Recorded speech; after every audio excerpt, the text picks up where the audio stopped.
చక్కెర ఎగుమతులపై కేంద్రం కీలక నిర్ణయం తీసుకుంది. ముడి శుద్ధి చేసిన చక్కెర ఎగుమతులను తక్షణమే నిలిపివేస్తూ కేంద్రం ఆదేశాలు జారీ చేసింది. ఈ నిషేధం 2026 సెప్టెంబర్ 30 వరకు అమల్లో ఉండనుంది. అయితే EU, అమెరికా కోటా ఎగుమతులకు మినహాయింపునిచ్చింది.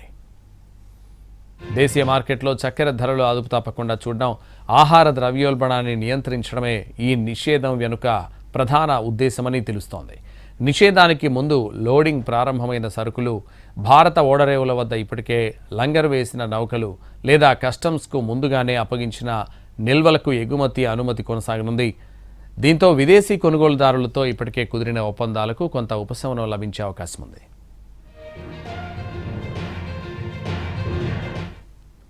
ఈ ఏడాది ప్రారంభంలో దేశీయ ఉత్పత్తి అవసరాలకు మించి ఉంటుందని అంచనా వేసిన కేంద్రం 1.59 మిలియన్ టన్నుల చక్కెర ఎగుమతికి అనుమతిచ్చింది.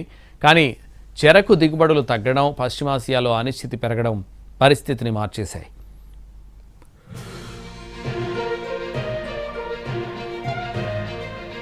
పరిశ్రమ వర్గాల అంచనాల ప్రకారం వరుసగా రెండో ఏడాది కూడా భారత్ వినియోగించే మొత్తానికి తక్కువ చక్కెరనే ఉత్పత్తి చేసే అవకాశాలు కనిపిస్తున్నాయి.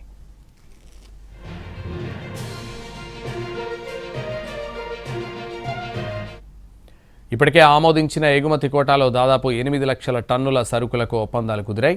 అందులో 6 లక్షల టన్నులకు పైగా సరుకు విదేశాలకు తరలిపోయినట్లు తెలుస్తోంది. ఇప్పుడు మిగిలిన సరఫరాలను ఎలా నిర్వహించాలన్న దానిపై వ్యాపారులు ఆందోళన వ్యక్తం చేస్తున్నారు. భారత్ ప్రపంచంలో రెండో అతిపెద్ద చక్కెర ఉత్పత్తిదారుగా ఉండడంతో ఈ నిర్ణయం అంతర్జాతీయ మార్కెట్లపై కూడా ప్రభావం చూపుతోంది.